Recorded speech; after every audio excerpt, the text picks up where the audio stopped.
வணக்கம். ஆகாஷவாணி.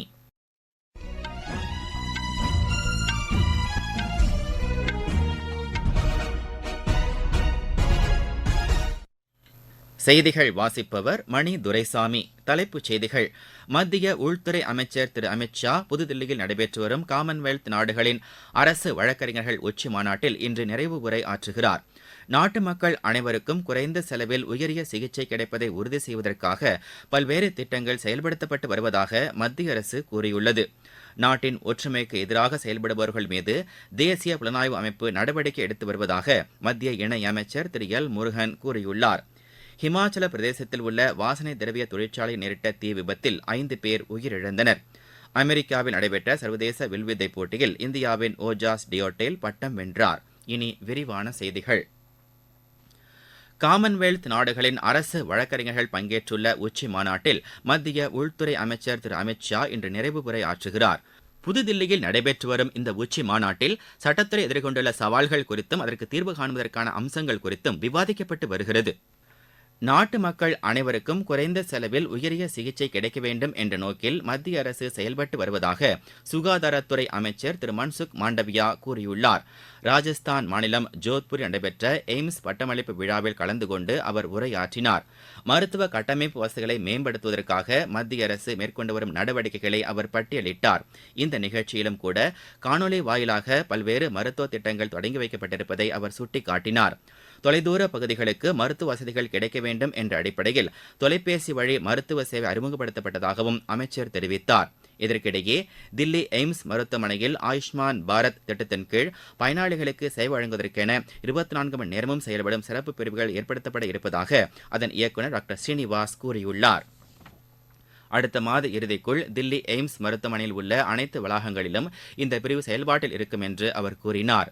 ஆயுஷ்மான் பாரத் அடையாள அட்டை வைத்திருப்பவர்களுக்கு தேவையான அனைத்து உதவிகளையும் இந்த மையம் வழங்கும் என்றும் டாக்டர் ஸ்ரீனிவாஸ் தெரிவித்தார். உற்பத்திக்கான முனையமாக இந்தியாவை உருவாக்க வேண்டும் என்ற நோக்கில் மத்திய அரசு செயல்பட்டு வருவதாக தொழில் மற்றும் வர்த்தகத்துறை அமைச்சர் திரு பியூஷ் கோயல் கூறியுள்ளார்.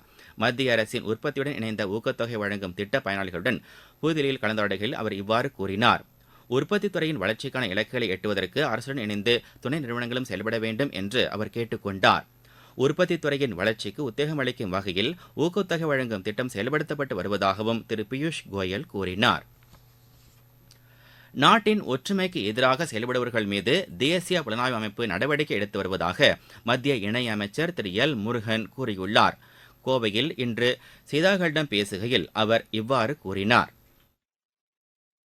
என்ஐஏ நாட்டை பாதுகாக்கின்ற ஒரு மிக முக்கியமான அமைப்பு. நாட்டினுடைய தீவிரவாதம், பயங்கரவாத செயல்கள் அல்லது நாட்டின் ஒற்றுமையை சீர்குலைப்பவர்களை கண்காணிக்க அவர்கள் மேல் நடவடிக்கை எடுக்க ஒரு அமைப்பாக இருந்து கொண்டிருக்கிறது. அந்த அமைப்பு அவர்களுடைய வேலையை சிறப்பாக செய்து கொண்டிருக்கிறார்கள். கூட்டணி பொறுத்தளவுக்கு யார் யார் கூட்டணி, எந்தெந்த கட்சி கூட்டணி என்பதெல்லாம் எங்களுடைய தேசிய தலைவர்கள் முடிவு செய்வார்கள். தேசிய தலைமையிலிருந்து சொல்லுவாங்க. எங்களுடைய கட்சியில பொறுத்தளவுக்கு யார் யார் போட்டியிடணும், யார் யார் தேர்தலில் எதிர்கொள்ளணுன்றத எங்களுடைய தேசிய தலைமை, அதாவது பாராளுமன்ற குழு அறிவிப்பார்கள்.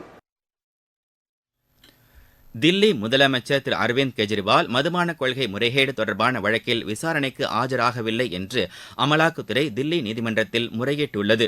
இது தொடர்பான விசாரணை ஒரு புதன்கிழமைக்கு ஒத்திவைக்கப்பட்டுள்ளது. இந்த வழக்கு தொடர்பாக திரு அரவிந்த் கெஜ்ரிவால் விசாரணைக்கு ஆஜராக வேண்டும் என்று கோரி கடந்த 4 மாதங்களில் அமலாக்கத்துறை 5 முறை சம்மன் அனுப்பியுள்ளது. தமக்கு அனுப்பப்பட்ட சம்மன் சட்டவிரோதமானது என்று கூறியுள்ள திரு அரவிந்த் கெஜ்ரிவால் விசாரணைக்கும் ஆஜராகாமல் தவிர்த்து வருவதாக எமது செய்தியாளர் தெரிவிக்கிறார். மக்களவைத் தேர்தலில் பிஜேபி மீண்டும் வெற்றி பெறும் என்று ராஜஸ்தான் விவகாரங்களுக்கான அக்கட்சியின் பொறுப்பாளர் திரு அருண் சிங் நம்பிக்கை தெரிவித்துள்ளார். இன்று ஜெய்ப்பூரில் செய்தியாளர்களிடம் பேசிய அவர் கடந்த தேர்தலை விட கூடுதல் இடங்களில் பிஜேபி வெற்றி பெறும் என்றும் கூறினார். மக்களவைத் தேர்தலுக்கான தொகுதி பங்கீடு குறித்து தமிழகத்தில் திமுக இன்று மார்க்சிஸ்ட் கம்யூனிஸ்ட் கட்சி மற்றும் மதிமுகவுடன் முதற்கட்ட பேச்சு நடத்தியது. சென்னையில் நடைபெற்ற இந்த பேச்சுவார்த்தை ஆக்கப்பூர்வமாக அமைந்ததாக இந்த இரு கட்சிகளும் தெரிவித்துள்ளன.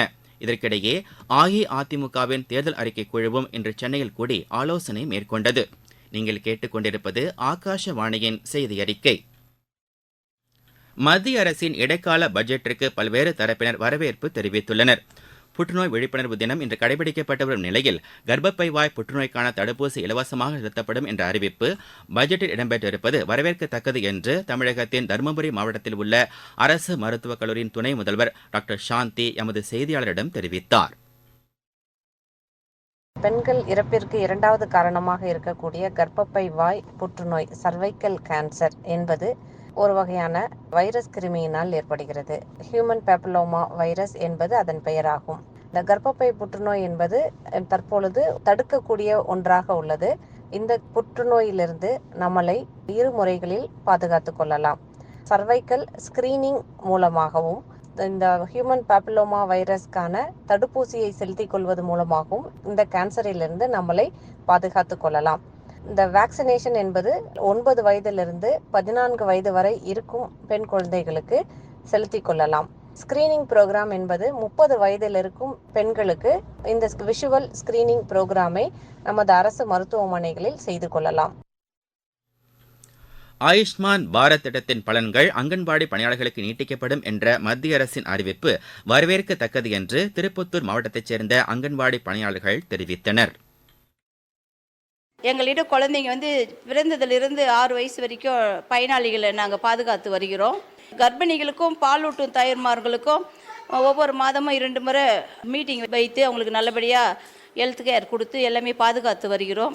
இப்போது சென்ட்ரல் கவர்மெண்ட்டில் எங்களுக்கு அறிவிச்சிருக்கிற ஆயுஷ்மான் பாரத் மருத்துவ காப்பீடு அட்டை வழங்குவது அங்கன்வாடி பணியாளர்களுக்கும் உதவியாளர்களுக்கும் மிக்க மகிழ்ச்சி என்பதை நன்றியுடன் தெரிவித்துக் கொள்கிறேன். எங்களுக்கு மத்திய அரசு மருத்துவ காப்பீட்டு திட்டம் 5 லட்ச ரூபாய் மதிப்புள்ள அட்டை வழங்கியிருக்காங்க. அது எங்களுக்கு ரொம்ப யூஸ்ஃபுல்லாக இருக்குது. நாங்கள் கர்ப்பிணிகள், பாலூட்டும் தாய்மார்கள், 0 to 6 வயசுள்ள குழந்தைங்களுக்கு என்னென்ன தேவைன்றது எங்கள் டிபார்ட்மெண்ட்டில் நிறைய சலுகைலாம் கொடுத்துருக்காங்க. அதை நாங்கள் சிறப்பாக செய்கிறோம். எங்களுக்கு அந்த மருத்துவ காப்பீட்டு திட்ட அட்டை ரொம்ப யூஸ்ஃபுல்லாக இருக்குது. ரொம்ப நன்றி எங்களுக்கு வழங்கியதற்கு. முன்னாள் மக்களவைத் தலைவர் M.A. ஐயங்காரின் பிறந்த தினம் இன்று கொண்டாடப்படுகிறது. இதனையொட்டி நாடாளுமன்ற வளாகத்தில் வைக்கப்பட்டிருந்த அன்னாரது திருவுருவப் படத்திற்கு மக்களவைத் தலைவர் திரு ஓம் பிர்லா மலர் தூவி மரியாதை செலுத்தினார். ஹிமாச்சல பிரதேசத்தில் உள்ள வாசனை திரவிய தொழிற்சாலை நேரிட்ட தீ விபத்தில் 5 பேர் உயிரிழந்தனர். சோலன் மாவட்டத்திற்குட்பட்ட ஜர்மஜிரில் உள்ள இந்த தொழிற்சாலை நேரிட்ட இந்த தீ விபத்தில் உயிரிழப்புகள் அதிகரிக்கக்கூடும் என்று அஞ்சப்படுகிறது. தீ முழுமையாக கட்டுப்படுத்தப்பட்ட பின்னரே விபத்துக்கான காரணம் குறித்து விசாரணை மேற்கொள்ளப்படும் என்று காவல்துறை அதிகாரிகள் தெரிவித்துள்ளனர். இலங்கையின் சுதந்திர தினம் இன்று கொண்டாடப்படுகிறது. இதனையொட்டி கொழும்புவில் விரிவான பாதுகாப்பு ஏற்பாடுகள் செய்யப்பட்டுள்ளன. தில்லி, உத்தரப்பிரதேசம், ராஜஸ்தானின் பல்வேறு பகுதிகளில் நேற்றிரவு மிதமான மழை பெய்தது. ஜம்மு காஷ்மீர், லடாக், இமாச்சல பிரதேசம், பஞ்சாப், ஹரியானா, சண்டிகர், தில்லி, உத்தரப்பிரதேசம், ராஜஸ்தான் மற்றும் உத்தரகாண்டில் நாளை வரை மழைக்கு வாய்ப்பிருப்பதாக வானிலை ஆய்வு மையம் கூறியுள்ளது. சில இடங்களில் பனிமழை பெய்யக்கூடும் என்றும் தெரிவிக்கப்பட்டுள்ளது. ஒடிசா, அஸ்ஸாம், மேகாலயா, நாகாலாந்து, மணிப்பூர், மிசோரம் மற்றும் திரிபுராவில் நாளை வரை காலை வேளைகளில் கடும் பனிமூட்டம் காணப்படும் என்றும் வானிலை ஆய்வு மையம் கூறியுள்ளது. அமெரிக்காவில் நடைபெற்ற சர்வதேச வில்வித்தை போட்டியில் இந்தியாவின் ஓஜாஸ் டியாட்டேல் பட்டம் வென்றார். இறுதி ஆட்டத்தில் அவர் டென்மார்க்கின் ஸ்டெத்தான் ஹான்சனை வென்றார். வில்வித்தை போட்டிகளுக்கான கடந்த ஆண்டின் சிறந்த வீரருக்கான விருது இந்தியாவின் அதித்தி சுவாமிக்கு அறிவிக்கப்பட்டுள்ளது. சர்வதேச வில்வித்தை அமைப்பு இந்த விருதினை அறிவித்துள்ளது. சிறந்த பயிற்சியாளருக்கான விருதும் இந்தியாவின் செர்ஜியோ பாகினிக்கு அறிவிக்கப்பட்டுள்ளது. 19 வயதுக்கு உட்பட்டோருக்கான தெற்காசிய மகளிர் கால்பந்து சாம்பியன் போட்டியில் இந்தியா இன்று பங்களாதேஷை எதிர்கொள்கிறது. டாக்காவில் நடைபெறவுள்ள இப்போட்டி மாலை மணி 6:30க்கு தொடங்குகிறது. புரோ லீக் மகளிர் ஹாக்கி போட்டியில் இந்தியா இன்று நெதர்லாந்தை எதிர்கொள்கிறது. புவனேஸ்வரில் நடைபெறவுள்ள இப்போட்டி இரவு மணி 7:30க்கு தொடங்குகிறது. இங்கிலாந்துக்கு எதிரான 2வது டெஸ்ட் கிரிக்கெட் போட்டியின் 3ஆம் நாளான இன்று இந்தியா சற்று முன்வரை 2வது இன்னிங்ஸில் 4 விக்கெட் இழப்புக்கு 147 ரன் எடுத்துள்ளது. மீண்டும் தலைப்புச் செய்திகள். மத்திய உள்துறை அமைச்சர் திரு அமித்ஷா புதுதில்லியில் நடைபெற்று வரும் காமன்வெல்த் நாடுகளின் அரசு வழக்கறிஞர்கள் உச்சி மாநாட்டில் இன்று நிறைவு உரை ஆற்றுகிறார். நாட்டு மக்கள் அனைவருக்கும் குறைந்த செலவில் உயரிய சிகிச்சை கிடைப்பதை உறுதி செய்வதற்காக பல்வேறு திட்டங்கள் செயல்படுத்தப்பட்டு வருவதாக மத்திய அரசு கூறியுள்ளது. நாட்டின் ஒற்றுமைக்கு எதிராக செயல்படுபவர்கள் மீது தேசிய புலனாய்வு அமைப்பு நடவடிக்கை எடுத்து வருவதாக மத்திய இணையமைச்சர் திரு எல் முருகன் கூறியுள்ளார்.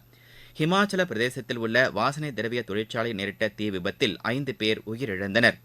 அமெரிக்காவில் நடைபெற்ற சர்வதேச வில்வித்தை போட்டியில் இந்தியாவின் ஓஜாஸ் டியோட்டேல் பட்டம் வென்றார். இத்துடன் இந்த செய்தி அறிக்கை நிறைவடைகிறது.